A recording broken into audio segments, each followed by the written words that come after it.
여러분들이 갖고 있는 그 희망 포기하지 말고 노력으로 그 희망을 찾는 여러분 됐으면 좋겠습니다. 감사합니다. 여러분 안녕하세요. 네, 반갑습니다. 제가 오늘 저희 집에서 여기 왔잖아요. 학교 들어와서 학생이 사람이 없는 거예요. 입구부터 차가 방학인가? 여기 있었어요. 여기 좀 많은 거예요, 되게. 오늘 여기서 들어와서 사람이 왜 학생들이 없지? 그렇게 생각했는데 여기 있네요, 그래도 학생들이. 네. 오늘 상당히 반갑습니다. 오늘 제가 여러분들에게 혹시 여러분 저희가 제가 이야기를 시작하기 전에 궁금한 거 있어요, 저한테? 없어요? 많아요? 하나만. 가장 궁금한 게 뭐예요? 저희가 지금 아무 얘기도 안 했잖아요, 그렇죠? 여러분들이 갖고 있는 저에 대한 이미지가 있죠. 진상의 이미지일 수도 있고, 어떤 좋은 이미지일 수도 있고, 나쁜 이미지일 수도 있고, 어떤 이미지가 있는데 저를 딱 보고 나서 가장 궁금한 질문 있어요? 뭐예요?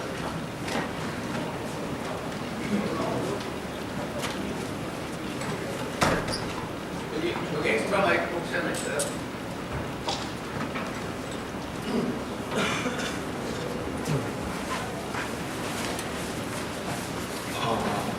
안녕하세요. 저는 국제스포츠대학교 16학번 황순정이라고 합니다. 제가 여기 전에 보신다면서 좀 많은 질문을 준비했는데 제 꿈이 이제 축구 지도자거든요. 그래서 보면은 이제 많은 지도자분들을 좀 봐왔기 때문에 이제 가장 중요한 게 지도자로서 무엇인지 그거군요. 네. 좀 이따 다시 질문하세요. 제가 특강 끝난 다음에. 네. 오늘 제가 짧게 여러분들이 하고 싶은 이야기 하고 이거 제가 쓴 책이에요. 여러분들 몰라셨겠지만 이해할 수 있습니다. 한 4개월 됐어요. 4개월 됐어요. 중요한 거는 20세를 찍었습니다. 제가 어찌됐든 간에 그렇죠? 20세를 찍은 베스트셀러인데 여러분들 오늘 질문 중에서 상당히 제 마음속에 기억이 남는 친구를 제가 4명을 선택해서 이 책을 사인해서 주도록 할게요. 상당히 괜찮죠? 이 티는? 그렇죠? 네, 상당히 괜찮습니다. 이렇게. 오늘 제가 여러분들에게 하고 싶은 말은 저 책에 제가 청년들에게 쓴 책인데 제가 운동하면서 느꼈던 노력이라는 것에 대해서 또 실패라는 것에 대해서 재능이라는 것에 대해서 왜 다 열심히 노력하는데 되는 사람 되고 왜 안 되는 사람 안 될까? 왜 쟤는 나보다 덜 노력하는데 쟤는 왜 되고 난 안 될까? 이런 생각을 되게 많이 하면서 운동을 했던 것 같아요. 다른 사람의 시선에 너무 신경 쓰고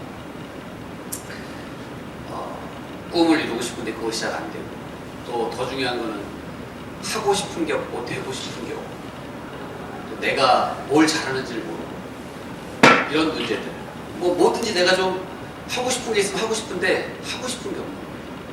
그래서 이런 문제들을 저도 이제 느끼고 또 많은 사람들하고 경험하면서 청년들하고 정직이 뭔지 진짜 자유란 무엇인지 공평과 의무는 뭔지 평등은 뭔지 이런 것들에 대한 제가 책을 제 생각을 여기다 썼는데 오늘은 다른 얘기 하지 않고 노력에 관해서만 이야기하려는 마음으로 여기서 왔어요. 노력이 정말 어떤 의미가 있고 노력은 왜 중요한지 그리고 또 그 노력은 때가 있는데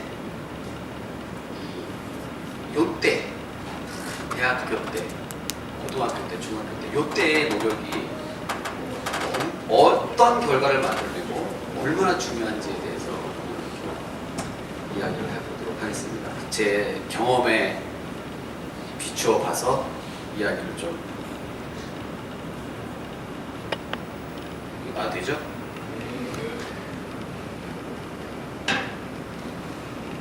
전화를 같이 왔어요.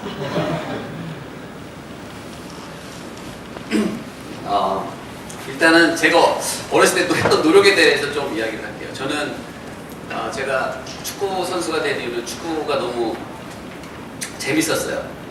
축구가 정말 너무 재밌었어요. 그래서 축구 하고 싶다 그래서 축구 선수가 됐어요. 근데 축구를 하다 보니까 축구가 너무 재밌는 거예요. 그런데 이 재밌는 축구를 어떻게 하면 더 재밌게 할 수 있지? 어떻게 하면 축구를 더 재밌게 할 수 있지? 이런 생각이 들었어요. 근데 그때 제가 느낀 것은 축구를 잘하면 축구가 더 재밌어지는 거예요. 축구는 잘하면 잘할수록 축구가 더 재밌는 거예요. 그래서 제가 어떤 생각을 했냐면 축구를 재밌게 하려면 축구를 잘하면 축구가 재밌네. 그러면 나는 어떻게 하면 축구를 잘할 수 있지? 라고 생각했어요.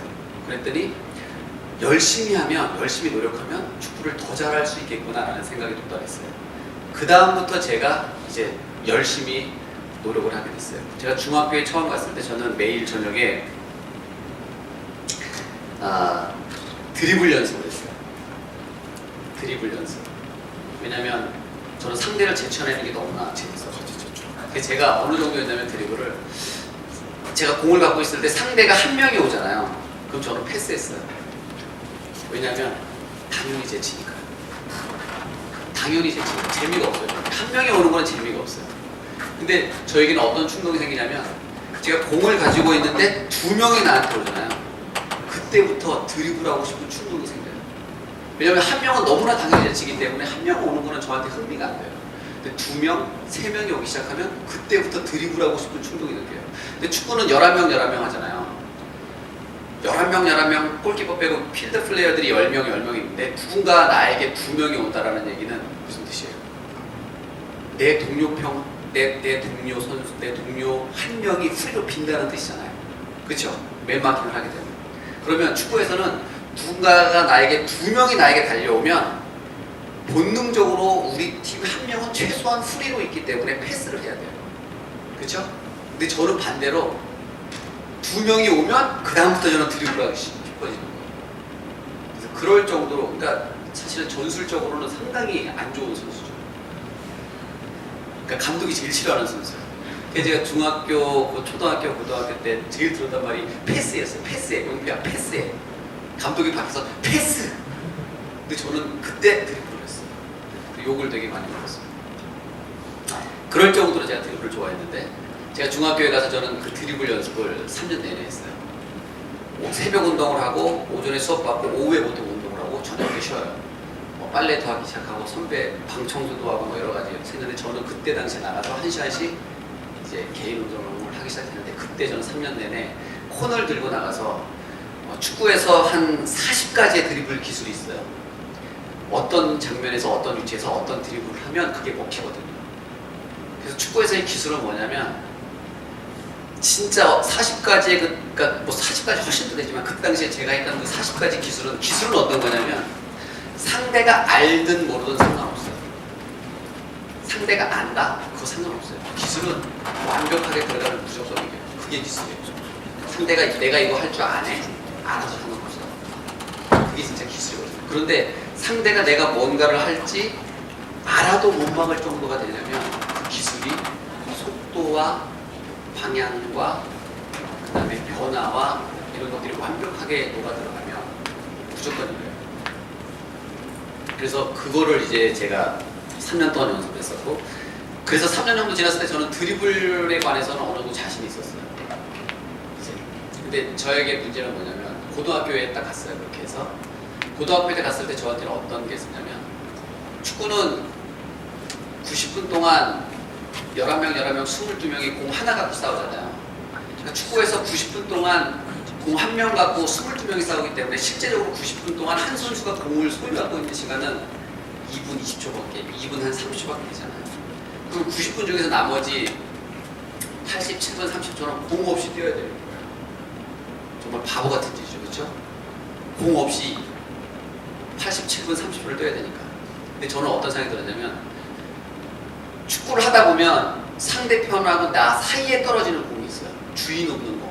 상대 공도 아니고 내 공도 아니고. 이런 경우가 보통 한 3, 40번 정도 생기거든요. 90분 동안. 그 공을 저는 제가 가져가고 싶었어요. 다. 왜냐면 상대가 공을 가지고 내가 수비하는 것보다 내가 공을 가지고 하는 게 축구가 훨씬 더 재밌으니까. 그쵸? 맞죠? 축구를 해보면 내가 공을 가지고 있어도 재밌지 상대가 공 가지고 있으면 재미없잖아요. 근데 재밌으려면 그 공을 내가 가져가야 돼. 그래서 어떻게 하면 가운데 떨어진 공을 내가 가져갈까라고 생각하다가 줄넘기를 해야 되겠다. 줄넘기를 해서 좀 몸을 빠르게 만들어야 되겠다는 생각이 들었어요. 근데 제가 고등학교 가자마자 제가 어떤 생각을 했냐면 줄넘기를 하루에 2단 뛰기를 1000개씩 해야 되겠다라고 마음을 먹었어요. 그래서 줄넘기를 사서 2단씩이 1000개를 했어요. 근데 나와서 처음에 하다 보니까 1000개를 하려면 100번을 하면 너무나 호흡이 차서 힘들어서 더 이상 못하는 거예요. 그래서 제가 어떻게 했냐면 100번을 하고 쉬고 또 100번 하고 쉬고 이렇게 해서 1000번을 10번에 나눠서 했어요. 제가 이렇게 매일같이 2년 동안 했어요. 2년 후에 어떤 현상이 나타나냐면 줄넘기 2단 뛰기를 1000개를 한 번에 할 수 있게 됐어요. 근데 그러기 위해서는 한 10분에서 한 11분 정도 걸려요. 줄넘기 2단 뛰기를 한 번에 쉬지 않고 하기 위해서 걸리는 시간은 한 9분에서 11분, 빨리 하면 9분, 좀 천천히 여유 있게 하면 11분 이 정도가 걸려요. 근데 제가 이렇게 그러니까 1학년 때 줄넘기 1000개를 하려면 100개씩 나눠서 10번을 했는데 이거를 2년 동안 하게 되자 제가 1000번을 한 번에 할 수 있게 됐잖아요. 그걸 하는 과정에서 제가 줄넘기가 2번이 끊어졌어요. 근데 제가 하는 줄넘기는 그때 당시에 일반 1회 가까이 되는 비용이고 그 줄넘기는 망가지지가 않아요. 근데 그 줄넘기가 2번 끊어졌는데 어떻게 끊어졌냐면 이 줄넘기 손잡이가 있고 줄을 연결하는 그 고리가 있잖아요. 그게 쇠로 돼 있었어요. 그 쇠가 2단 뛰기를 하니까 빨리 돌려야 되니까 서로 마찰 때문에 그 쇠가 서로 갈려서 끊어졌어요. 그렇게 한 번 끊어졌어요. 또 한 번은 어떻게 끊어지냐면 2단 뛰기를 할 때는 줄이 땅에 닿지 않죠. 공중에서 하니까. 그렇죠? 100개를 하고 호흡을 채울 때는 줄이 땅에 닿아요. 1단 뛰기를 하면. 그렇죠? 그래서 한 번은 어떻게 끊어졌냐면 그 두꺼운 줄넘기가 땅에 닿아서 끊어졌어요. 그렇게 2번이 끊어졌어요. 제가 그때 마음속에 어떤 생각이 들었냐면 너무 기뻤어요. 첫 번째는 줄넘기를 그날은 할 수가 없잖아요. 바로 들어가서 쉴 수 있다는 게 제 스스로 너무 기뻤고, 두 번째는 내가 이렇게 열심히 하고 있구나 라는 어떤 뿌듯한 마음이 내 안에 있었어요. 저는 그때 그거를 보면서 노력하면 발전한다는 것을 저는 제 몸으로 깊숙이 느낄 수 있어요. 노력하면 발전하는 거죠. 한 번에 100개밖에 못했던 내가 2년 동안 줄넘기를 하자 한 번에 1000개를 하는 나를 보면서 노력하면 발전하네 라는 것을 제가 느낄 수 있었어요. 제가 고등학교 3학년이 됐을 때 저는 어떤 게 있었냐면 운동을 하다 너무 힘든 거예요. 근데 힘드니까 제가 하고 싶은 축구를 밤부터 뛰지 못하는 거예요. 후반전 70분이 넘어가요. 근데 축구를 재밌게 하려면 남이 지쳤을 때 나는 지치지 말아야 돼요.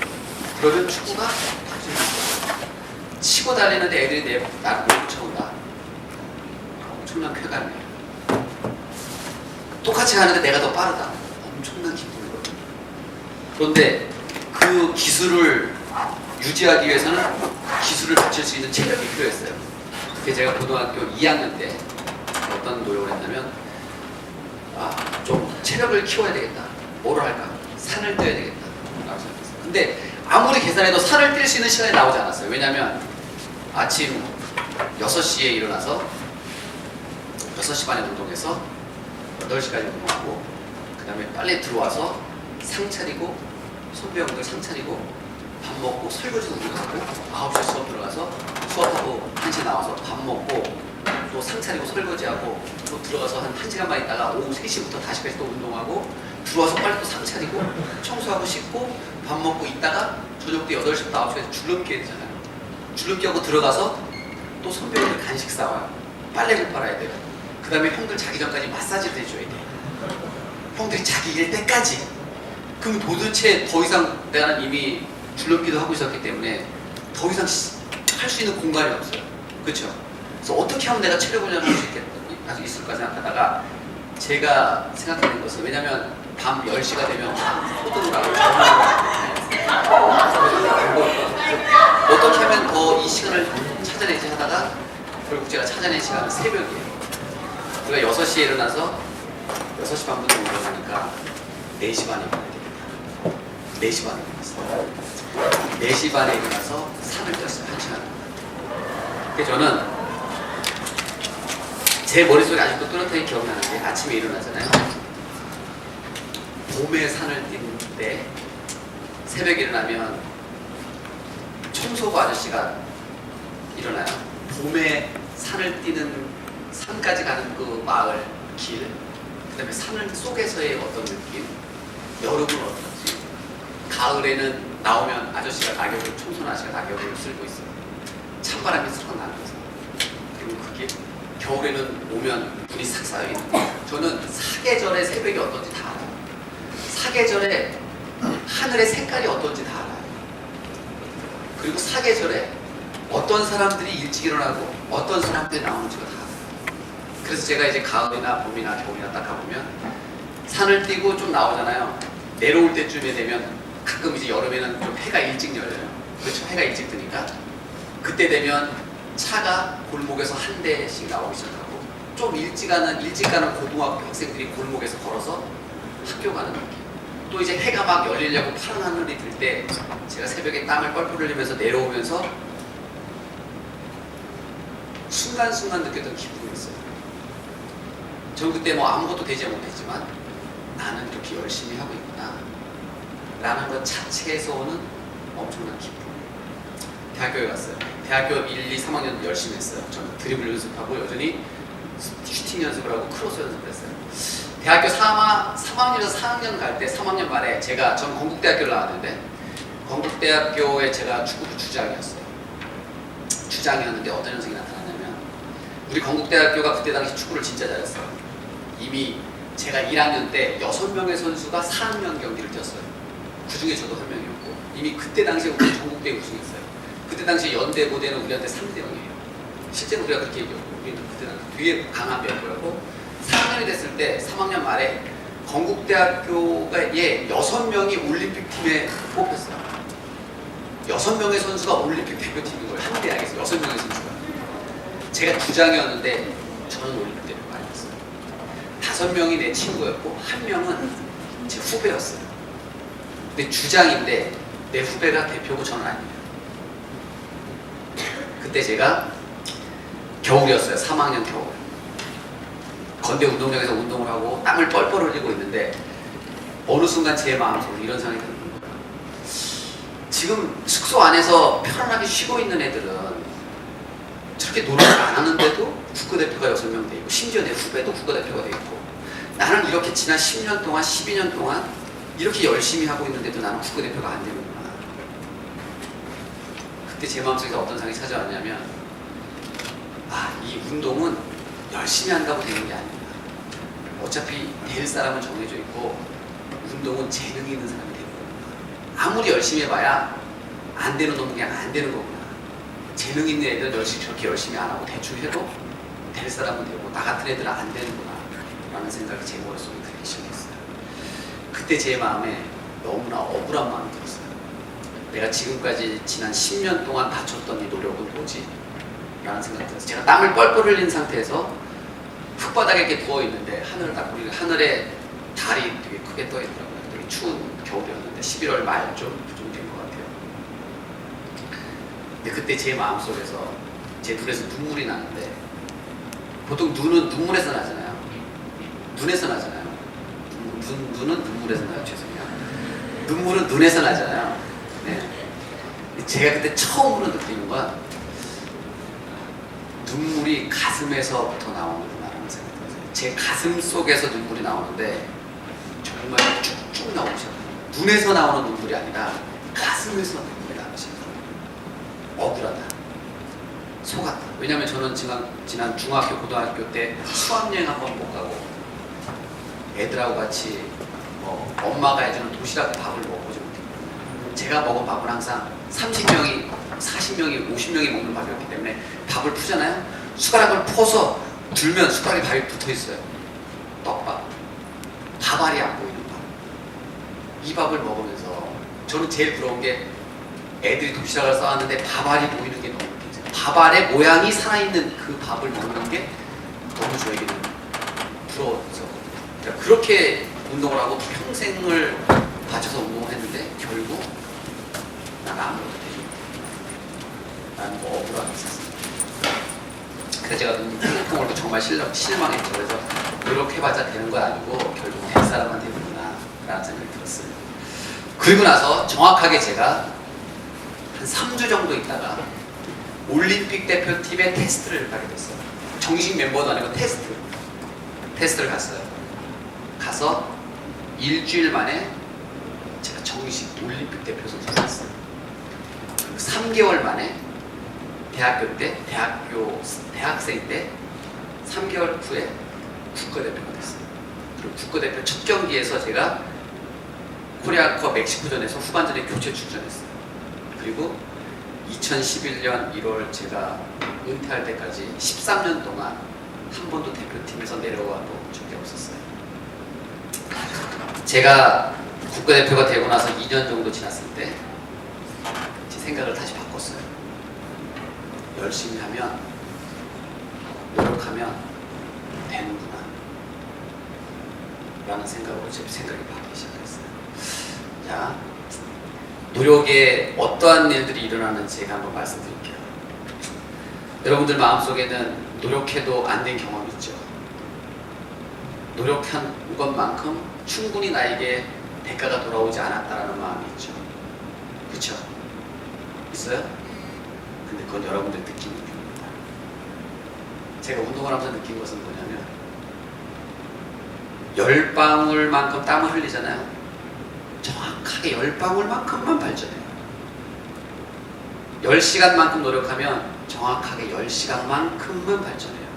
내가 10시간 노력했는데 9시간만큼 발전했다고 느끼거나 11시간만큼 발전했다고 느끼는 거 느끼는 뿐이에요. 사실이 아니에요. 그것은 왜 그런가요? 여러분, 콩을 심으면 콩 나죠. 팥을 심으면 팥 나요. 맞죠? 10방울의 땀을 흘렸는데 9방울만큼 들어오거나 11방울만큼 들어왔다? 그런 일은 있을 수 없어요. 콩을 심었는데 팥이 났다? 이런 일은 있을 수 없어요. 정확하게 노력은 노력한 만큼만 발전해요. 제가 왜 여러분들이 노력해야 되는 이유를 좀 설명해 드릴게요. 노력에는 엄청난 복리의 법칙이 숨어 있어요. 복리의 법칙, 은행에서 쓰는 복리의 법칙이 노력에 숨어 있어요. 제가 프로 선수가 돼서 보니까 좀 약간 불합리하다 세상은, 이런 생각이 들었어요. 왜냐면 한번 이렇게 생각해 볼게요. 축구에 100가지의 기술이 있다. 사실 축구는 수백 가지의 기술이 있지만 아마 100가지라고 있다고 생각해 볼게요. 근데 A라는 선수는 B라는 선수가 같은 해에 입단한 동기예요. 프로팀에, 축구팀에. 근데 A라는 선수는 B라는 선수보다 45가지의 기술이 더 좋아요. 100가지 중에서. B라는 선수는 A라는 선수보다 51가지의 기술이 더 좋아요. 한번 이렇게 가정을 해볼게요. 그런데 이 A라는 선수 49가지의 기술이 B라는 선수 51가지의 기술보다 좋은 선수가 연봉이 만약에 3,200, 얼마를 받으면 더 합당할까요? 저는 어떤 생각이 드냐면 49가지의 기술이 더 좋은 선수의 연봉이 3,200만 원이라면 51가지의 기술이 더 좋은 선수의 연봉은 3,400, 3,600이면 적당하다고 생각했어요. 여러분 생각 어떠세요? 여러분도 그렇게 생각하시나요? 네? 근데 제가 사회에 나가보니까 프로가 돼버리니까 A라는 선수의 연봉이 3,200만 원인데 B라는 선수의 연봉은 5억을 받는 거예요. 제가 그걸 눈으로 봤어요. 들어가서. 그때 제가 어떤 느낌이 들었냐면, 야, 이 세상이 썩었다고 하더니 진짜 이거 말도 안 돼. 진짜 썩었구나 진짜. 아니 얘랑 별 차이 안 나고 얘가 조금 더 나을 뿐인데 걔 조금 더 나아. 그건 인정을 해. 근데 이것 때문에 얘 5억 주고 얘 3,200밖에 안 주나? 이 세상이 썩었구나. 이런 생각이 들었어요. 정말 이 세상 나가면 정말 뭐 이거 정직이고 뭐고 다 없다더니 맞네 라는 생각이 들어요. 근데 제가 유럽에 가서 축구를 하면서 거기서 그래요. 똑같이 선수가 11명이 뛰는데 어떤 선수는 승리 수당이 4,500만 원이고 어떤 선수는 200만 원. 똑같이 선수가 11명이 뛰는데 어떤 애는 연봉이 200억이고 어떤 애는 연봉이 똑같이 이거 똑같이 합니다. 근데 제가 유럽에 가서 이 작은 차이, 정말 눈에 보이지도 않는 그 작은 차이를 만드는 사람이 갖고 있는 사람이 결국 승리를 따내게 만드는 걸 제가 눈으로 보면서 걔네들이 왜 200억을 받아야 되는지를 결정하게 됐습니다. 자, 이제 제가 노력의 복리 법칙에 대해서 설명할게요. 혹시 종이 없어요? A4 용지 하나 없으세요?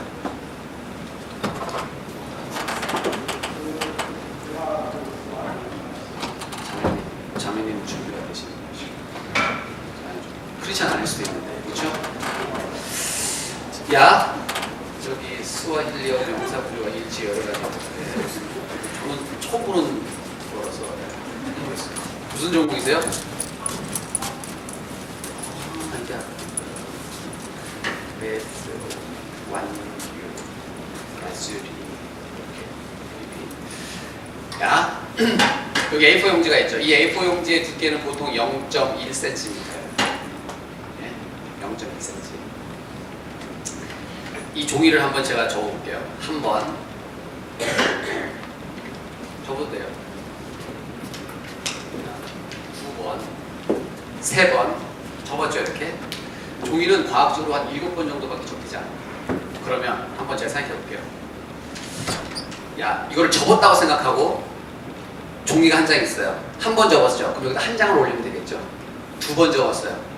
그럼 두 장을 올리면 되겠죠. 세 번 접으면 4장, 8장, 16장, 32장, 64장 이렇게 올리면 되겠죠. 이렇게 해서 만약에 우리가 이거를 30번 적었다. 이 A4 용지를 30번 적었다고 한번 가정해 볼게요.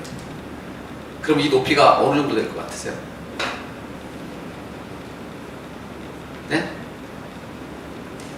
한번 우리 자매님 한 몇 센치 될 것 같으세요? 어느 정도 될 것 같아요? 대충 딱 생각하기에. 잘 모르겠죠. 제가 답을 말씀드릴게요. 정확하게 이 0.1mm의 A4 용지를 30번 적으면 1073km. 서울과 부산의 거리가 500m라고 치면 1073km는 서울과 부산을 왕복할 수 있는 거리예요. 놀랍죠? 내가 다 계산해봤어요. 나 의심이 많았어. 계산하지 않으셔도 돼요. 1073km인데 문제는 뭐냐면 30번 적는 게 아니에요. 31번을 적으면 어떻게 될까요? 31번을 적게 되면 2140km가 넘는다. 그렇죠? 32번을 적으면 4000km. 자, 여기에 노력의 복리의 법칙이 있습니다. 잘 보세요. 많은 사람들이 어떻게 생각하냐면 내가 팔굽혀펴기를 30번 해요. 쟤는 팔굽혀펴기를 31번 해요. 그러면 30번 한 사람하고 31번 한 사람하고 많은 사람들이 착각하는 건 뭐냐면 쟤는 그냥 나보다 한 번 더 한 거야 라고 착각해요. 그렇죠? 아니요. 실제로는 어떤 현상이 나타나냐? 쟤는 나보다 내가 31번하고 상대가 31번 했으면 쟤는 나보다 30번 더 한 거예요. 내가 31번 했는데 상대가 32번 했다. 쟤는 나보다 31번 더 한 거예요. 말 그대로 말하면 2배 더 했어요. 이것이 노력의 복리의 법칙이에요. 쟤랑 나랑 얼마 차이 안 나는 그 0.1%. 그 0.1%는 바로 한 번 더 적는 것에서 나타나요. 그리고 그 0.1%가 한 번 더가 별 차이 안 나는데 어떤 애를 3,200만 원밖에 만들고 어떤 애를 5억밖에 만들고. 자, 이 노력의 복리의 법칙을 알면 31번에서 멈출 수 있어요. 32번에서 멈출 수 있어요. 33번이면 8,000km인데 34번 하면 16,000km인데 35번 하면 32,000km인데 여기서부터는 이제 노력을 멈추는 사람이 바보예요. 이 노력의 복리의 법칙을 알면 이제 됐어, 충분해 라는 말을 할 수가 없습니다. 많은 사람들이 내가 10시간 공부하고 제가 11시간 공부했으면, 내가 20시간 공부하고 나의 경쟁자가 19시간 공부했으면 나는 1시간 더 있는가? 아니에요. 2배도 안 돼요. 내가 만약에 마라톤 42.199를 뛰고 있는데 나랑 경쟁하는 1, 2위 하고 있는 애가 내 앞에 5m 앞에 뛰고 있어요. 나머지는 한 3km 남았어요. 혹은 내 10m 앞에 뛰고 있어요. 이거 알아요, 몰라요? 결과를 모르죠. 42.195km를 뛰고 있고 3km 남았는데 나보다 10m, 5m, 3m 뛰고 있다. 그럼 아직 모르잖아요, 누가 이길지. 근데 만약에 42.195km를 뛰고 있고 우리가 뛰고 있는데 3km 남았는데 내 경쟁자가 2km 앞에 뛰고 있어요. 그럼 끝났죠, 게임. 그렇죠? 근데 봐보세요. 나랑 경쟁하고 있다고 느끼는 사람이 나보다 1000km 앞에 가 있습니다. 나는 팔굽혀펴기를 30번 했는데 나랑 경쟁하고 있다고 느끼는 친구가 31번 했으면 걔랑 나랑은 끝난 거예요. 걔가 승이에요. 1000km를 앞서 있으니까.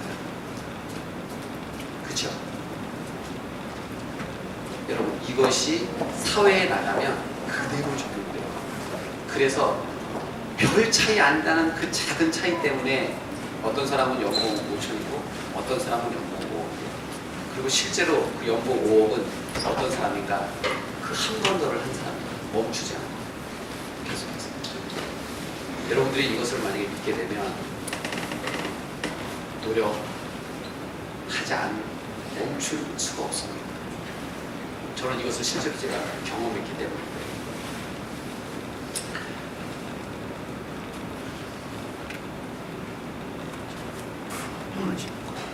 자, 많은 사람들이 제가 몇 가지 하고 싶은 거, 제가 몇 분 지났어요? 30분. 원래 보통 듣는 사람들은 5분 이상 집중하기 쉽지 않거든요. 그래서 사실 저는 오늘 짧게 얘기하고 좀 대화를 하고 싶었어요. 갖고 있는 궁금증에 대해서 좀 주고받고 싶어요. 제가 지금 괜찮아요? 더 해도 되겠어요? 집중이 흐트러지지 않아요? 좋아요? 여기서 누군가 이제 감사합니다.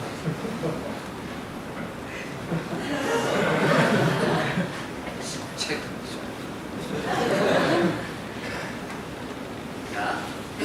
제가 한 가지 여러분들이 이제 미리 얘기할게요. 여러분들은 재능에 대해서 관심이 많아요. 그렇죠? 내가 뭘 잘하지? 내가 뭘 잘할 수 있지? 뭐가 나한테 맞지? 라는 것에서 관심이 많죠. 그리고 그걸 찾고 싶어요. 그런데 솔직히 말하면 내가 뭐에 재능이 있는지 몰라. 그것이 여러분들의 현 상태입니다. 맞습니까? 여러분들은 여러분들이 잘할 수 있는 걸 끊임없이 찾아왔음에도 불구하고 여러분들은 지금 현재 여러분들이 뭘 잘하는지 정확히 모르는 상태예요. 맞죠? 자, 왜 여러분들은 재능을 찾고 싶어 하죠? 왜 찾고 싶어 하는가? 두 가지가 있습니다. 과연 이 세상은 재능인가 노력인가? 정말 재능이 중요한가 아니면 노력이 중요할까? 이 문제는 오늘날까지도, 아주 오래전부터 오늘날까지도 서로 엄청난 세계적으로 논문이 많이 나오면서 누가 맞다라는 것을 얘기할 수 없을 정도로 치열해요. 논쟁이 벌어지고 있는 이슈예요. 저는 여기서 노력이냐 재능이냐에 대해서 얘기하고 싶진 않아요. 하지만 제가 여러분들의 마음을 알고 싶어요. 여러분들 마음속에는 이런 게 있어요. 내가 왜 내 재능이 뭔지를 알고 싶은가? 내 재능을 알면 여기 성공으로 꿈을 이루는 라인이 여기 있다고 쳐요. 그쵸? 내가 스포츠는 이 정도가 있고, 내가 뭐 언어에는 이 정도가 있고, 미술에는 이 정도가 있고, 뭐 내 재능이 다 있을 거 아니에요. 그쵸? 그래서 내 재능이 제일 좋은 게 내가 뭐지라는 걸 찾고 싶은 거예요. 왜? 내가 내 재능을 알아야 제일 조금 노력하고 성공할 수 있으니까요. 맞잖아요. 그쵸? 여러분들은 최소한의 노력으로 최대한의 효과를 보려고 해요. 경제 논리로. 그쵸? 최소한의 투자를 하고 최대한의 효과를 노려고 하는 거예요. 그러니까 여러분들의 재능을 알아야 제일 적게 하고 성공할 수 있는 게 뭐지라는 걸 찾고 싶은 거예요. 솔직히 얘기하면. 재능을 알고 싶은 게 아니에요. 성공하고 싶은데 뭘 해야 성공하지를 알고 싶은 거죠. 거기에 재능이 갖다 붙인 거예요. 그러니까 찾을 수가 없는 거죠, 재능은.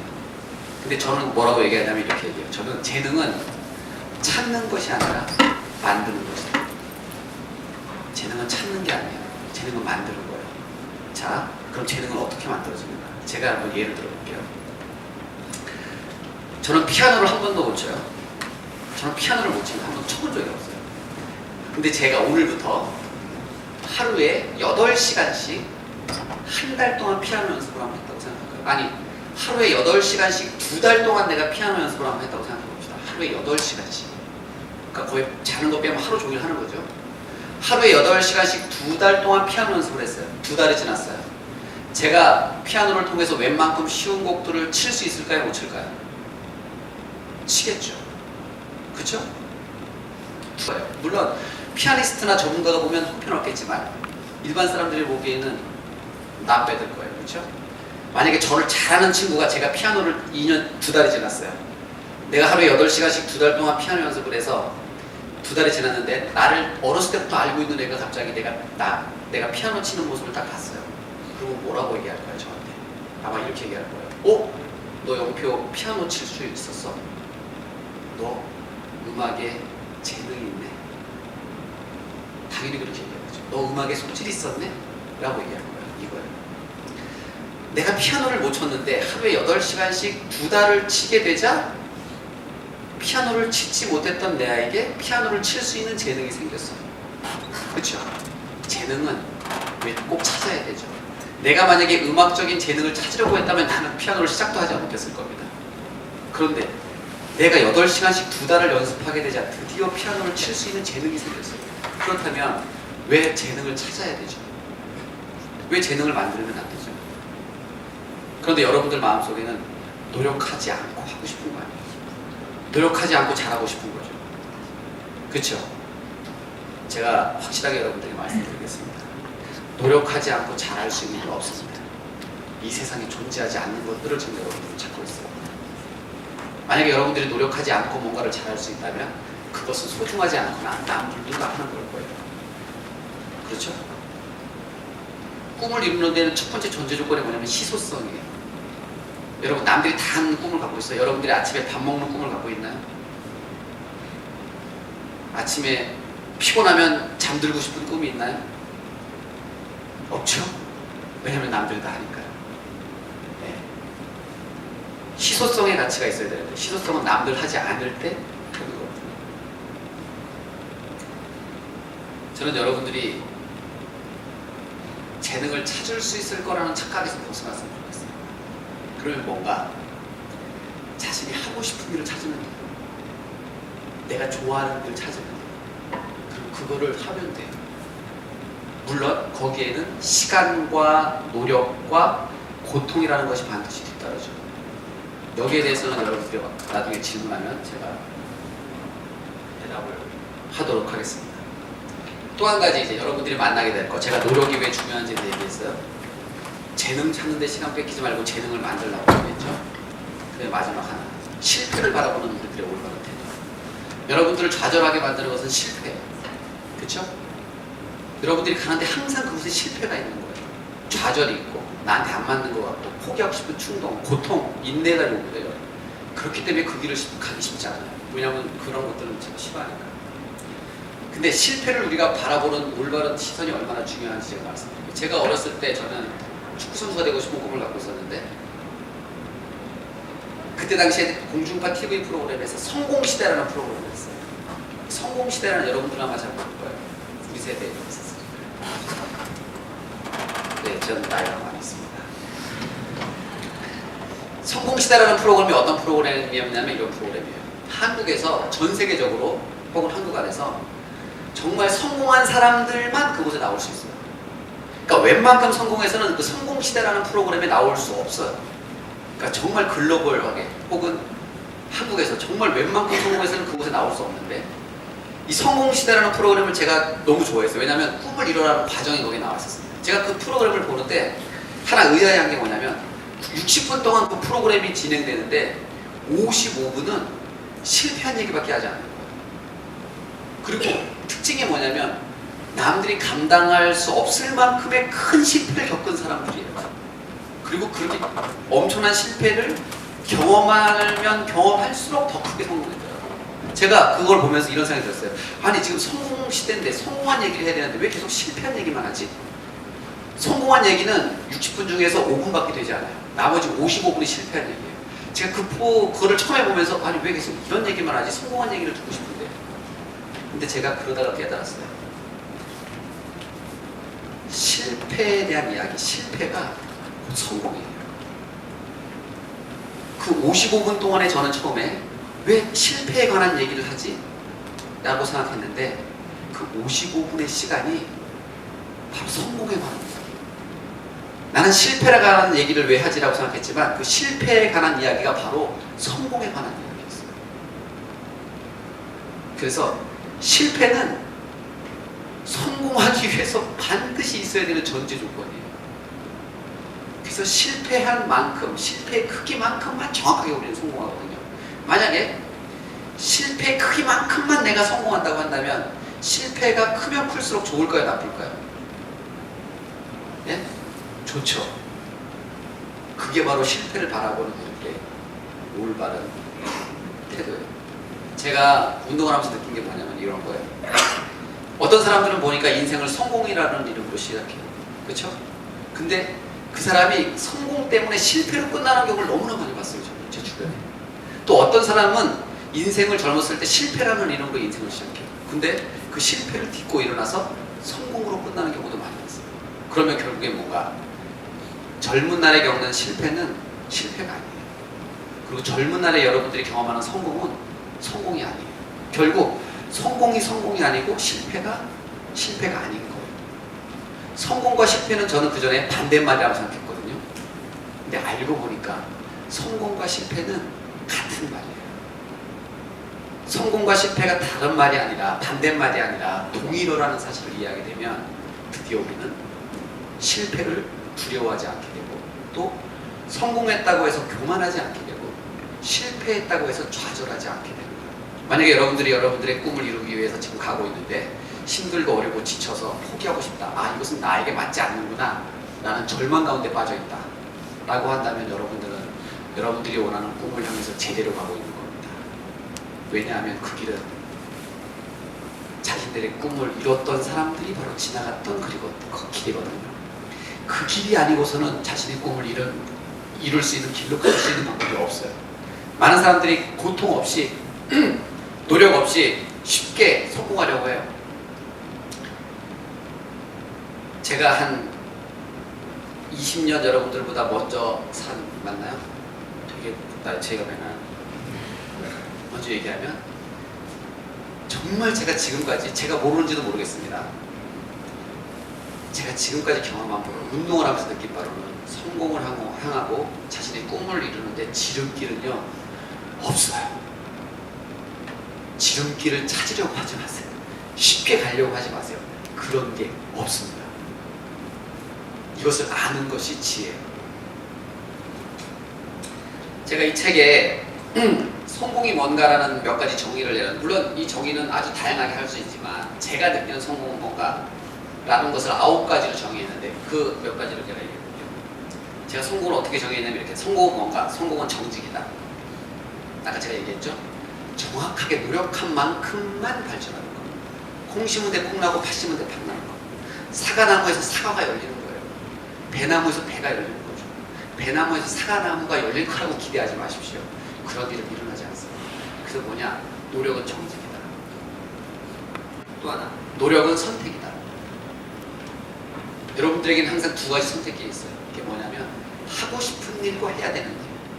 그렇죠? 여러분들에게 항상 내가 하고 싶은 일이 있고 해야 되는 일이 있어요. 맞죠? 그게 항상 겹치는 게 문제예요. 그때 여러분들이 무엇을 선택하는가? 노력은 선택이다.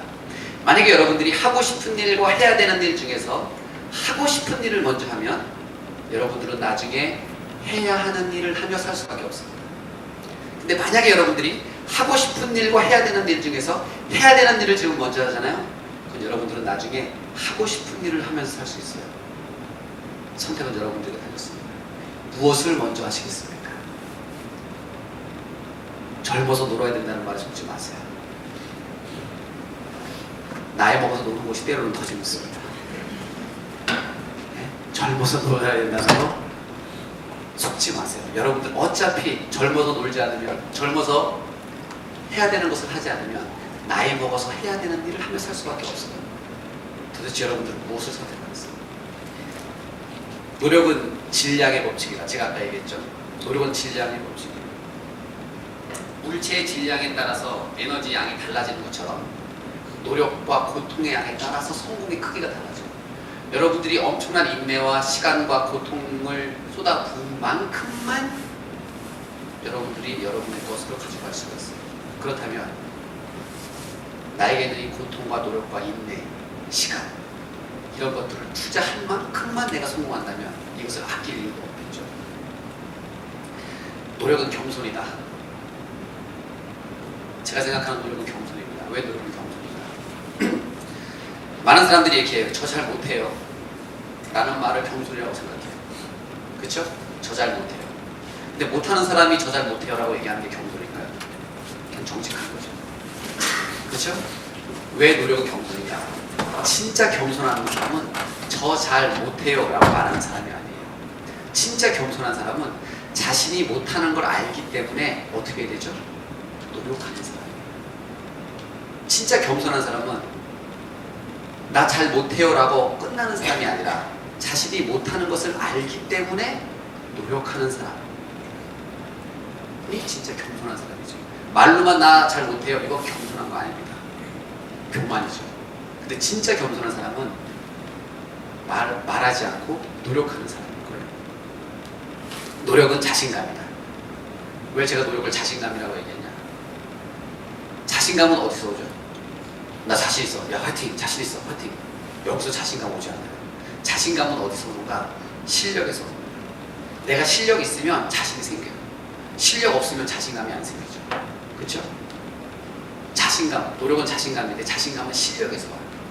또 하나 자신감은 어디서 오는가? 노력 그 자체에서 와요. 제가 운동을 해보니까, 제가 노력을 해보니까 실력은 좀 부족하더라도 노력하고 있으면, 최선을 다하고 있으면 그것 자체에서 오는 자신감입니다. 실력은 없는데, 실력이 있어서 내가 자신감이 있을 수 있고, 실력은 부족한데 노력을 하니까 노력 자체에서 오는 그것이 엄청난 기쁨을 우리에게 가져줘요. 내가 실력이 있으면 내가 기쁘죠. 또 하나가 실력은 없는데 노력하면 기뻐요. 자신이 생깁니다. 그것을 저는 여러분께 보겠습니다. 또 하나, 노력은 점이다. 여러분, 백지에 점 하나가 있어요. 이 방향을 알 수 있나요? 방향을 알 수 없죠. 그런데 점 하나를 찍고 그 옆에 또 다른 점 하나를 찍고 또 다른 점 하나를 찍어요. 이 점 하나는 무슨 뭔가 오늘 하루 내가 노력한 노력이에요. 점 하나, 오늘 내가 찍은 노력 하나로는 나는 그 어떤 것도 예상해낼 수가 없고 나의 미래를 그릴 수가 없어요. 그런데 보세요.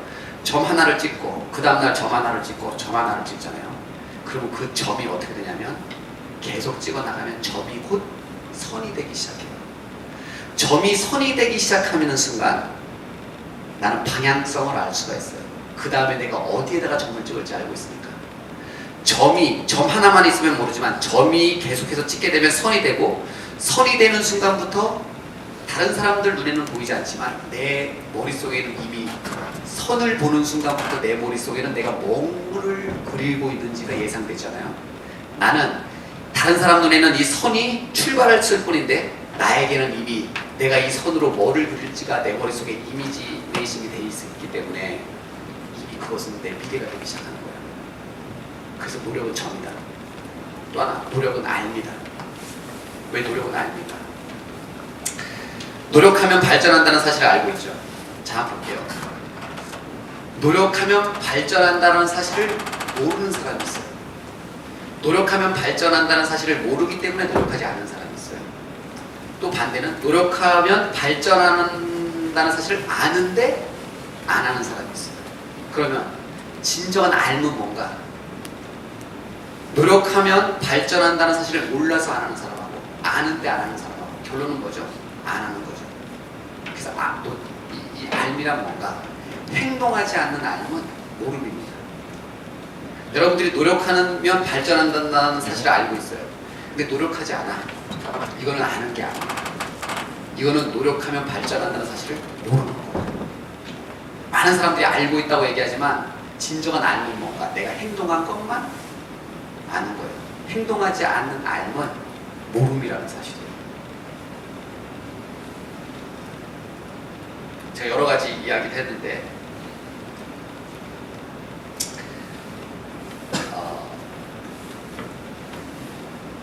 지금부터는 제가 여러분들 질문을 받고 대답하는 시간을 갖도록 하겠습니다. 지금 몇 분 지났어요? 그렇죠. 우리 10분 남았네요. 야, 10분 남았으니까 아직도 10분 남았다고 생각하시나요? 여러분들 두 가지 선택이 있습니다. 아직도 10분이나 남았어? 선택할 수 있고 10분밖에 안 남았어 라고 생각할 수 있겠죠. 네? 아직도 10분 남았어 라고 생각하시는 분 책을 드리지 않겠습니다. 야, 좋습니다. 지금부터 이제 여러분들이 질문이 궁금한 게 있다면 지금까지 제가 한 말 중에서 반론이 있을 수도 있고요. 이해가 안 가는 게 있을 수 있고 혹은 공감 가서 다른 질문이 생길 수도 있어요. 거기에 대해서 여러분들 질문하면 제가 아는 한도 안에서 얘기하도록 하겠습니다. 질문 누가 있을까요? 네, 우리 자매님. 잠깐만요. 마이크를 다른 친구들이 들어야 이거에 대해서 배울 수 있습니다. 혹시 부담감으로 인해서 입스나 슬럼프에 걸리신 경험이 있는지, 그리고 만약에 경험이 있으시면 어떻게 극복하셨는지가 궁금합니다. 슬럼프라고 표현할 수 있겠어요. 그런 시간이 당연히 있습니다. 아까 부담하고 슬럼프 두 단어가 제 눈에 들어오는데, 일단 먼저 부담은 왜 되는가? 부담의 원인은 우리가 다른 사람의 시선을 지나치게 생각하고 있기 때문에. 자, 한번 고민해 볼게요. 시험 점수가 100점인데 시험 점수를 받았어요. 그랬더니 50점을 받은 거예요. 만족합니까? 만족해요? 아니죠. 만족하지 않죠. 예, 만족하지 않아요. 그 50점이라는 점수를 주변의 친구들에게 보여줄 수 있어요? 예? 내가 특히 경쟁하고 있다고 생각하는 친구들한테 없어요? 예, 솔직하게 얘기하셔도 돼요. 있습니까? 없습니까? 없어요? 야, 내가 50점을 받았어. 그런데 내 주변의 친구나 나랑 경쟁하고 있다고 생각하는 친구들한테 50점을 보여주기 쉽지 않죠. 못 보여주겠다고 말씀하셨죠. 그런데 잘 보세요. 알고 봤더니 50점이 최고 점수야. 나랑 경쟁하고 있다고 느끼는 애들이 30점을 받았어. 그래서 반에서 50명 중에서 내가 최고 점수를 받은 거야. 50점. 자, 이제는 다른 친구들한테 보여줄 수 있나요? 보여줄 수 있죠. 자, 그렇다면 지금 한번 봐볼까요? 50점을 받았을 때는 다른 친구들한테 보여주지 못했는데 50점을 받았을 때는 다른 친구들에게 보여줄 수 있어요. 그러면 본질은 뭔가? 50점 자체가 본질이 아니죠. 그렇죠? 여러분들 아마 지금 우리 자매님이 한 말에 동감하죠? 예. 50점 받았을 때는 보여주기 싫었는데 알고 보니까 다른 애들이 다 30점을 받대. 나만 50점 받았어. 최고 점수. 그때부터 보여줄 수 있잖아요. 이 문제는 뭐냐면 50점 자체가 본질이 아닌 거예요. 그렇죠? 우리의 본질은 뭡니까? 다른 사람들의 시선. 다른 사람들이 나를 보는 평판. 이것이 나를 힘들게 하는 거죠. 점수 자체가 나를 힘들게 하지 않았어요. 그렇죠? 50점은 그대로니까. 단지 다른 사람들이 나를 바라보는 시선 때문에 내가 힘들어하거든요. 만약에 여러분들이 하버드 대학교 합격했다고 칩시다. 좀 무리한 건가요? 난 뭐 어차피 하는 말이니까. 하버드대 합격했어요. 근데 전제 조건이 있어요. 여러분들이 하버드대에 합격하고 졸업하고 평생 일할 때까지 아무도 몰라야 돼. 무슨 의미가 있죠? 여러분들이 이력서를 쓸 때도 친구한테도 부모한테도 말 못해. 내 자식한테도 얘기하면 안 돼. 무슨 의미가 있어요? 의미가 있나요, 그게? 아니죠. 하버드 나온 의미가 없잖아요, 그 다음부터. 그럼 하버드 자체가 여러분들이 진짜 동경하는 겁니까? 학벌이? 아니죠. 우리는 뭘 원하는 거죠? 다른 사람들의 평가, 시선. 부담은 언제 오는가? 다른 사람들로부터 인정받고 싶고 칭찬받고 싶은 욕구에서 나타나요. 그러면 만약에 그게 다른 사람이 아니라 가족이라는. 가족도 다른 사람이야. 내가 아니까. 엄밀히 따지면 다른 사람, 가족일 수도 있고 사실 가족일 가능성이 되게 높죠. 왜냐하면 나를 지금까지 서포트해준 부모님을 기쁘게 해주고 싶은데 내가 그것을 만족시키지 못한다는 거는 그런 것일 수 있습니다. 그러니까 엄밀히 따지면 뭐냐면 우리 삶에서 다른 사람의 시선을 우리 너무나 지나치게 의식하면서 산다는 뜻이에요. 제가 여러분들에게 얘기하고 싶은 말은 내가 다른 사람들의 어떤 평가를 받을까라는 것에 포커스를 맞추기 전에 진짜 포커스는 뭐냐면 내가 열심히 해서 발전하고 있는가, 내가 지금 발전하고 있는가에 포커스를 맞추면 돼요. 발전하려면 어떻게 되죠? 노력해야 되잖아요. 그럼 결국 내가 발전하기 위해서 충분히 노력하고 있는가. 근데 많은 사람들이 발전하기 위해서, 내가 성장하기 위해서 충분히 노력은 하지 않으면서 여전히 다른 사람의 시선만 의식하고 있어요. 그러다가 시간을 보내요. 그렇죠? 다른 사람이 나를 어떻게 보는지는 내 뜻대로 될 수 없어요. 그건 내 능력 밖의 일이거든요. 그런데 내가 할 수 있는 일은 뭐냐면 노력해서 계속 나를 성장시키는 건 내가 할 수 있어요. 그러니까 내가 할 수 없는 일에 집중하지 말고 내가 할 수 있는 일에만 집중하면 돼요. 그것이 제가 볼 때는 부담감에서 이겨내는 방법이고, 또 한 가지가 뭐였죠? 슬럼프. 슬럼프는 여러분들이 우리가 성장하는 그래프를 좀 잘 이해할 필요가 있어요. 우리는 어떻게 생각하냐면 여기서 시작을 해요. 1년 지났으면 한 이 정도 와 있어야 되고 2년 지났으면 이 정도, 3년 지났으면 이 정도 이렇게 와 있어야 된다고 생각해요. 그렇죠? 그래서 내가 1년 이 정도가 됐는데 여기에 안 와 있으면 이거 내가 실력이 내가 마음에 들지 않는 거예요. 그런데 제가 운동을 해보니까 실력은 어떻게 향상되느냐, 1년, 2년, 3년 지날수록 이렇게 향상되지 않아요. 그럼 실력은 어떻게 향상되냐? 실력은 이렇게 향상됩니다. 노력을 하잖아요? 이렇게 가요. 그러다가 어느 순간 이렇게 발전해요. 또 이렇게 가. 이렇게 발전해요. 이렇게 가. 이렇게 발전해요. 근데 여러분들이 어떨 때 슬럼프라고 느끼고 내가 발전하고 있다고 느끼지 못하는가? 정말 최선을 다해서 열심히 노력하고 있는데 성적이 안 올라요. 발전하고 느끼지 못하는 거예요. 그렇죠? 그런데 이 시간이 사실은 발전하고 있지 않은 시간이 아니에요. 발전하고 있는 시간이지만 아직 결과가 나타나지 않은 시기예요. 이 시기를 어떻게 보내느냐에 따라서 성장할 때 어떤 사람은 요만큼, 어떤 사람은 이만큼 성장해요. 그러니까 슬럼프라는 게 바로 노력하고 있는데 성장하다고 느끼지 못하는 그 시점이잖아요. 오히려 열심히 했는데 성적이 더 떨어져요. 그렇지 않아요?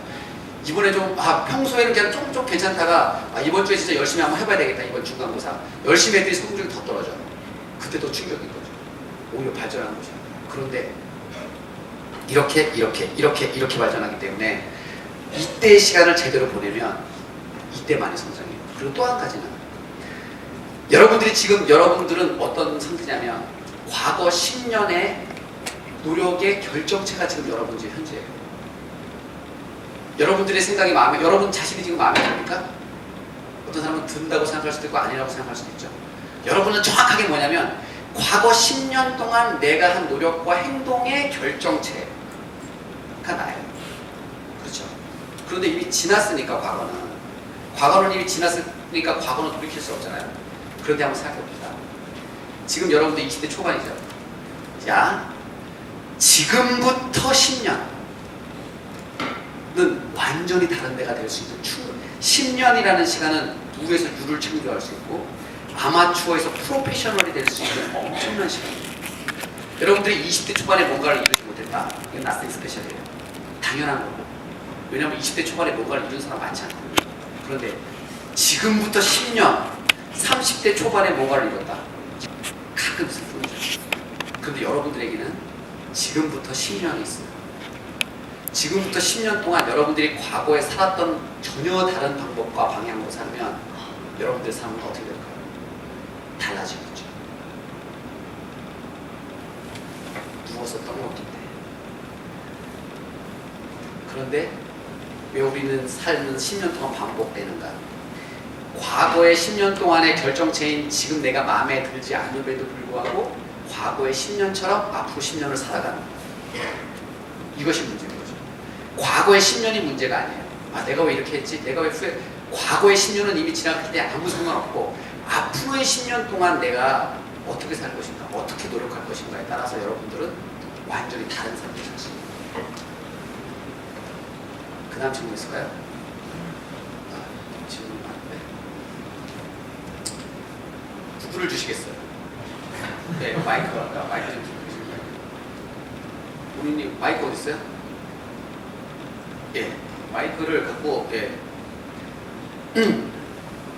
마이크를 갖고 이렇게 하죠. 그러면 제가 선택하면은 나중에 욕먹을 수도 있으니까 마이크를 주시잖아요. 질문하면 그 다음 사람한테 미리 좀 사인을 주세요. 이분한테. 그러면 바로바로 그냥 질문만 저를 받을게요. 선택을 하시고. 야, 어떻게 하시겠어요? 지금 욕먹을 판이에요. 지금 잘해야 돼요. 지금 이렇게 지금 눈빛 봐요. 지금 다. 한 명 주면 지금 나머지 한 20명한테 욕먹게 생겼어요. 누굴 줄 거예요?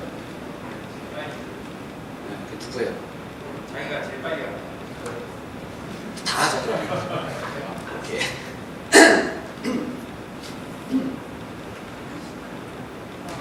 안녕하세요. 저는 경제학과 16학번 국슬기라고 하고요. 오늘 특강 굉장히 뜻깊었고 저한테 되게 와닿는 특강이어서 되게 감사하다는 말을 전해드리고 싶고 제가 드리고 싶은 질문은 예전에는 하고 싶은 일이 있다고 생각을 했는데 이제 그거에 대한 확신이 지금은 조금 떨어진 상태예요. 그래서 혹시 위원님 혹시 어떻게 축구를 하고 싶다는 특별한 계기가 있으셨는지 그리고 이제 또 해설위원으로서 이제 활약을 하고 계시잖아요. 그래서 이제 또 앞으로 또 하고 싶은 일이 또 새로 생기실 수 있다고 생각을 하시는지 그리고 또 있으시다면 어떤 건지 듣고 싶습니다. 이제 아까 내가 하고 싶은 일이 있다고 생각했는데 하다 보니까 하고 싶은 일에 대한 방향이 불분명해진다 이렇게 말씀하셨잖아요. 정확한 표현이에요. 왜냐면 내가 뭔가를 하고 싶을 때 많은 사람들은 어떤 생각을 하냐면 내가 그것이 됐을 때 누릴 수 있는 열매만 생각해요. 근데 내가 원하는 그 꿈을 누리기 위해서 뿌려야 하는 고통과 노력과 시간은 사실 생각하지 않고 덤벼들어요. 덤벼들었더니 현실은 다른 거죠. 내가 원했던 건 이런 고통이 아닌 거예요. 나는 열매를 원했지 고통을 원하지 않았어요. 그때 순간 이거예요. 축구 선수가 너무 되고 싶었는데 축구 선수가 되는 순간 축구가 재미없어졌어요.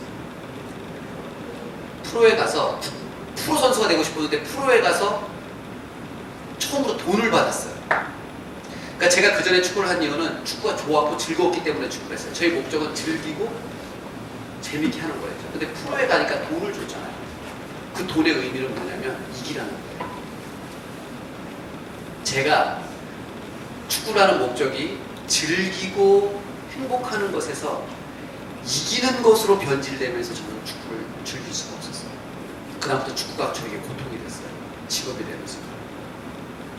그런 경험이 있거든요. 저는. 그런 어떤 경험에 대한 마음의 준비가 저는 되게 필요하다고 생각해요. 그런데 과연 저도 왜 그런 느낌을 받았는가? 저는 단순히 축구를 즐기고 축구를 통해서 행복감을 얻기 위한 목적만 있었기 때문에 그래요. 그러면 도대체 우리는 어떤 것을 좋아서 하다가 거기서 실증을 안 느끼고 어려움을 만났을 때 이겨나갈 수 있는 힘을 가질 수 있을까? 제가 돌이켜보건데 여러분들이 하는 일은 그 목적이 결국은 제가 그랬어요. 내가 축구를 하는 목적은 사실은 처음에 저는 성공해서 남한테 인정받고 돈 벌고 좀 멋있게 살아야지 이것이었어요. 근데 그러고 나서 제가 축구 선수가 되고 나서 저는 엄청난 허무함을 느꼈어요. 저는 국가대표가 되고 꿈을 이루면 행복할 거라고 생각했는데 국가대표가 되고 꿈을 이루는 순간 그것이 행복하지 않았어요. 사실은 제가 여러분들에게 얘기하고 싶은 건 이거예요. 여러분들이 어떤 꿈을 갖고 있잖아요. 그 꿈을 이루는 것이 최종 목적지가 자신이 되는 순간 그 삶이 비참해져요. 여러분들이 갖고 있는 되고 싶은 것, 그것이 선생님일 수도 있고 다양한 직업이 될 수 있죠. 어떤 사람은 미용사일 수도 있고 여러분들이 다양한 꿈을 가질 수 있을 거라고 생각해요. 어떤 사람은 비즈니스일 수도 있고 그런데 그 꿈의 최종 목적이 무엇과 연결되어 있어야 되는가? 다른 사람을 사랑하는 것과 연결되어 있어요. 지극히 내가 성공하는 목적이 자기 자신에만 국한되어 있으면 성공한 이후에 그 사람은 엄청난 비참함과 허무함에 시달릴 수밖에 없어요. 결국 인간은 어떤 존재인가? 톨스토이가 이런 말을 합니다. 세 가지 질문을 해요. 인간에게 있는 것은 무엇인가? 인간에게 없는 것은 무엇인가? 인간은 무엇으로 사는가? 이 세 가지를 질문하는데 이 세 가지 질문에 대한 답이 여러분들께서 아시는 것처럼이고요. 인간에게는 무엇이 있는가? 인간에게는 사랑이 있다. 인간에게는 무엇이 없는가? 인간에게는 지혜가 없다. 언제 죽을지 모른다는 거죠. 그럼 인간은 무엇으로 사는가? 인간은 사랑으로 사는 존재입니다. 여러분들이 태어나는 순간부터 부모의 사랑, 가족의 사랑, 친구의 사랑, 선생님이 사랑이 없었다면 오늘날 여러분들이 있을 수 있나요? 없죠. 결국 인간은 어떤 존재인가? 거기서는 일시적인 만족만 있을 뿐이지 영원한 기쁨이 없습니다. 진짜 인간의 삶은 뭔가? 서로 인간을 사랑하며 사는 삶이 우리 인간의 목적이 되어야 되는데 꿈도 마찬가지입니다. 여러분들이 원하는 꿈의 최종 목적이 내가 이걸 위해서 성공할 거야. 오케이. 꿈을 이룰 거야. 그 다음 뭐 할 거죠? 그 자체가 목적이 되는 순간 여러분들은 비참할 수밖에 없어요. 내가 원하는 이 꿈을 통해서 어떻게 다른 사람을 사랑하고 어떻게 남들에게 도움이 되고 희망을 줄 수 있을 것인가와 연결될 때에만 그 꿈을 이뤘을 때 여러분들은 방황하거나 넘어지지 않고 훨씬 더 다른 길로 갈 수 있어요.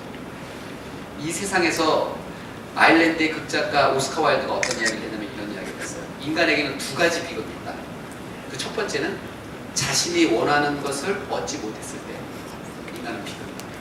또 한 가지 비극이 있는데 그것은 뭔가 자신이 원하는 것을 얻었을 때 인간은 비극이다. 인간에게는 두 가지 비극이 있다. 하나는 자신이 원하는 것을 갖지 못했을 때고 다른 하나는 자신이 원하는 것을 가졌을 때다. 이 말은 사실입니다. 여러분들이 꿈을 가지고 여러분들이 그 꿈을 실패하는 순간 여러분들은 아주 깊은 비참함을 느낄 거예요. 그런데 동시에 여러분들의 꿈을 이루는 순간 여러분도 비참함을 느껴요. 왜? 그곳에 사랑과 연결되어 있잖아요. 그래서 아까 내가 원하는 것 그때 그럼 그 고통과 그 낮아지는 그 어떤 도전 의식에서 벗어나는 길은 뭔가 결국 내가 아니라 누군가를 사랑하겠다는 것과 연결시켜질 때에만 그 마음에서 벗어나고 이겨나고 힘을 낼 수 있는 힘이 돼요. 그런 마음을 가졌으면 좋겠습니다.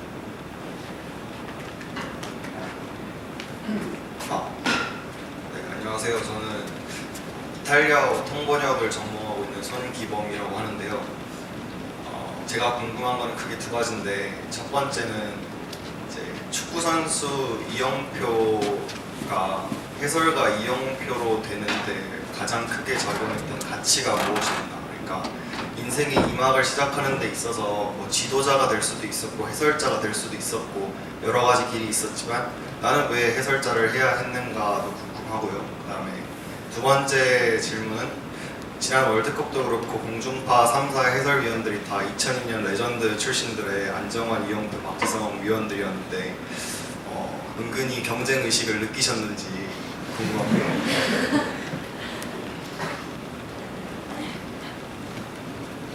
첫 번째 질문이 뭐였죠? 그 두 번째 질문이 충격적이고 첫 번째 그 해설가가 되기로 결심하게 된 가장 큰 가치가 무엇이었는지.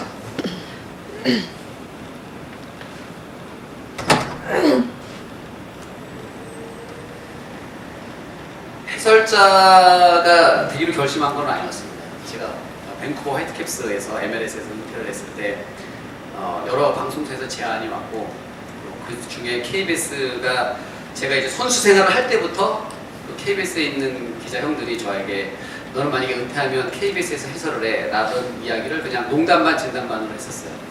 제가 이제 은퇴할 때가 됐고 그래서 먼저 제안이 온 KBS와 계약을 했던 거였죠.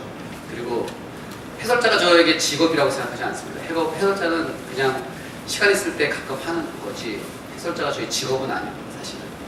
왜냐면 시간을 많이 뺏기지도 않고 그냥 가끔 한 번 하는 거거든요. 1년에 몇 번.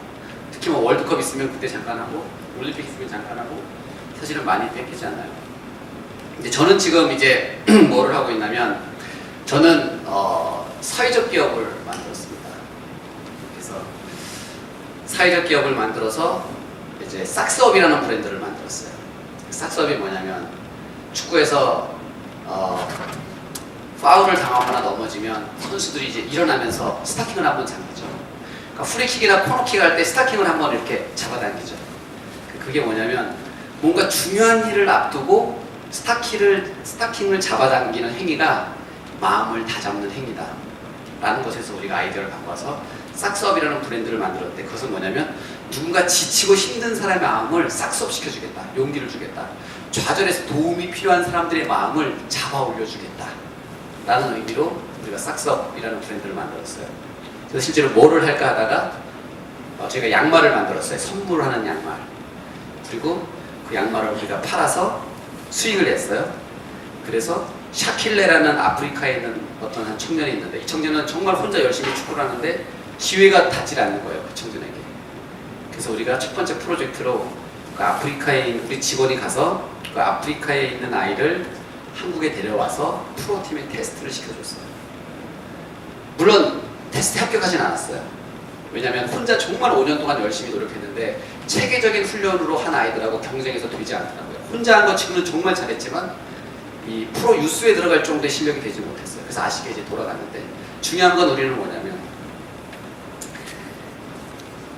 되고 안 되고의 문제가 아니라 기회가 없는 사람들에게 기회를 주자.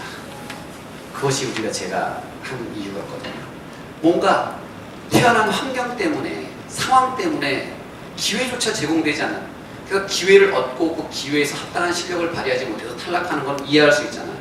근데 태어난 순간부터 기회조차 제공되지 않는 거는 상당히 억울할 수 있겠다라는 생각이 들었어요. 그래서 우리가 싹스업이라는 브랜드를 만들었고,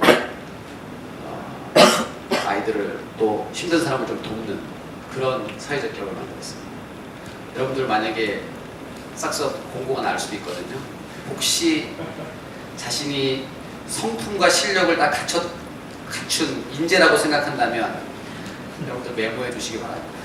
싹스업. 상당히 돈 조금 주고 일 많이 시키고, 하지만 아주 보람찬 의미 있는 사람을 살 수 있는 그런 일이 될 겁니다. 또 뭐 그 두 번째 질문은 다 안 해주신 건가요? 네? 3사 경쟁은 사실은 한번 볼게요. 3사 경쟁은 KBS, MBC, SBS의 문제지 우리의 문제는 아니에요. 거기는 이제 중계권 시청률이 나와야 광고 시장에서 이제 수익을 많이 올릴 수 있기 때문에 그 3사가 경쟁하는데, 사실은 어느 방송사가 이기든 한국 축구가 발전하는 건 아니거든요. 그래서 엄밀히 따지면 저는 경쟁 시청률에 신경 쓰지 않아요. 왜냐면 그것을 누가 이긴다고 해서 한국 축구가 발전하는 공지라고는 전혀 상관없는 거기 때문에 단지 방송사가 그 해에 얼마나 수익을 올리느냐에 이유가 있는 거죠. 그래서 그것이 저는 경쟁이라고 생각하지 않고 오히려 우리는 이제 뭐 지난주에도 제가 정환이 형 같이 밥 먹었었는데, 밥 먹었어도 지석이랑도 그렇고 그런 해설 이야기를 아예 하지도 않습니다. 그만큼 우리 삶에서 해설에 관심이 없다는 뜻이죠. 우리에게는. 또 질문 있을까요? 없죠.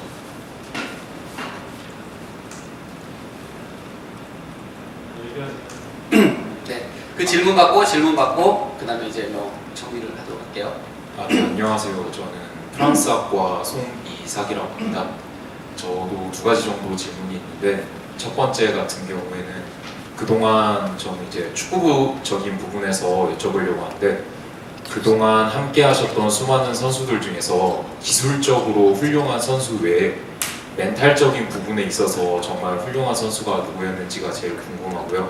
두 번째로는 제 축구팬이라면 누구나 궁금한 질문일 것 같은데, 토트넘 시절 상대하셨던 호날두, 월드컵 시절 상대하셨던 메시, 직접 상대해보셨던 선수 중에서 어떠한 느낌이 드셨는지에 대해 답을 듣고 싶습니다. 함께했던 기술적인 것과 정신적인 것이 아주 조화를 이루는 선수가 누구냐고 만약에 뽑으라고 한다면 기술적인 부분에서는 정환이 형이 상당히 기술적으로 뛰어났어요. 한국 선수 중에서는 안정환 선수가 기술적인 부분에서는 아마 역대 최고가 아닐까라는 생각이 들어요. 근데 이제 멘탈이 좀 멘탈이 문제가 있어요. 기술과 지금 멘탈 얘기했잖아요. 기술 얘기했을 때는 정환이 형 얘기해야 되겠다 했는데 멘탈을 겸비했다고 하니까 일단 벌써 탈락. 기술과 멘탈을 겸비한 선수를 몇 명 꼽으라면 함께 했을 때 제가 그 PSV 아인토벤에 있을 때 필립 코쿠라는 선수가 있어요. 작년까지 PSV 아인토벤 감독을 했었고 바르셀로나에서 아주 긴 시간 동안 활약을 했었던 필립 코쿠라는 선수가 있는데 그 네덜란드 축구 역사상에도 아주 전설적인 선수예요. 근데 이 선수가 경기장 안에서 또 밖에서 성품이나 이 기술적으로 아주 정말 훌륭한 선수였고 또 하나가 장점이 뭐냐면 제가 이제 왼쪽 윙백에 있는데 필립 코쿠가 왼발이거든요. 수비형 미드필더. 제가 지금까지 상대 뒷공간으로 뛸 때 저에게 그렇게 아름다운 볼을 전해준 선수가 없었어요. 정말 정확하게 제 입에다 딱딱 넣어주는 선수가 있었어요. 필립 코쿠. 이제 그 선수가 상당히 좋았어요. 제가 이제 토트넘에 있을 때는 마이클 캐릭이라는 선수가 있었어요. 이 캐릭이 이제 토트넘에 저랑 함께 2년 있다가 맨체스터 유나이티드로 갔는데 이 선수도 슈팅 능력이나 뭐 이런 것들이 상당히 뛰어났지만 특히 이제 성품이 상당히 아주 훌륭한 선수였어요. 그래서 이런 선수들과 함께 축구를 하면 정말 축구가 행복해지는 거죠. 그리고 질문이 또 하나가 호날두와 메시. 호날두는 어떤 선수냐면 호날두는 상당히 스피드가 뛰어난 선수예요. 그래서 스피드만으로는 호날두 선수를 쉽게 잡기는 어려울 것 같아요. 왜냐하면 속도가 물론 이제 지금은 스피드가 떨어졌기 때문에 그렇게 스피드를 이용한 드리블을 하지 않지만 맨체스터 유나이티드에 있을 때 호날두는 스피드가 정말 뛰어나서 스피드가 이 선수가 치고 뛰면 따라잡을 선수가 없거든요. 근데 이제 치명적인 약점은 뭐냐면 스피드는 항상 공간과 연결점이 있어요. 스피드를 사용할 수 있는 공간이 나오지 않으면 그 스피드가 무용지물이 되는 거죠. 그래서 그런 어떤 약점을 지니고 있었지만 축구에서 스피드를 어떻게 표현하냐면 스피드는 최고의 기술이다라고 표현하거든요. 다른 기술은 노력으로 가질 수 있지만 스피드는 사실은 노력한다고 해서 발전되는 경우가 극히 드물어요. 발전할 수 있지만 한계점이 있고. 그래서 그런 어떤 장점이 있고 또 이제 메시 같은 경우에는 어떤 장점이냐면 메시는 드리블을 할 때 두 가지가 있어요. 하나는 스피드를 이용한 드리블이 있고 하나는 상대 중심을 무너뜨리고 할 수 있는 드리블. 근데 메시는 이 두 가지를 다 가졌어요. 스피드로 치고 나가기도 하고 그 다음에 볼이 죽어있는 상대 중심이 왼쪽으로 가 있으면 오른쪽으로 치면 못 따라가거든요. 수비가 못 돌아서요. 오른쪽으로 중심이 와 있으면 왼쪽으로 치면 못 가요. 그래서 드리블은 뭐냐면 상대 중심을 내가 원하는 방향으로 이동시켜요. 이렇게. 그러면 내 왼다리에 중심이 쏠려 있잖아요. 그때 반대로 치면은 못 따라가요. 근데 메시는 이런 드리블을 하는 거죠. 그러니까 제가 드리블을 할 때도 일부러 저는 어느 한 방향으로 움직여서 상대의 중심을 한쪽으로 이동시켜 놓고 그 이동된 중심에서 반응할 수 없는 방향으로 이동하는 거예요. 그래서 드리블이 쉬운 거죠. 왜냐면 나는 이미 상대의 중심을 내가 원하는 방향으로 이동시켜 놨어요. 그리고 난 그걸 알고 있어요. 그렇기 때문에 내가 반대 방향으로 치면 상대가 나를 못 따라온다는 걸 알고 있어요. 근데 메시는 이 두 가지를 다 하는 거예요. 속도와 방향 전환과 중심 이동을 이용할 수 있는 드리블을 하기 때문에 이 양 선수에게 다 장점이 있다고 생각합니다. 특히 이제 호날두는 노력하고 이런 어떤 아주 강한 어떤 멘탈적인 면에 상당히 능하고 메시 같은 선수는 지금까지 전 세계에서 이렇게 골을 잘 넣는 선수는 내가 볼 때는 없었어요. 그래서 골을 넣는 거, 문전 앞에서의 마지막 파이널 터치 면에서는 저는 메시를 능가할 선수가 과거에 단 한 번도 없었다고 생각해요. 메시가 최고다라고 이런 생각을 가지고 있습니다.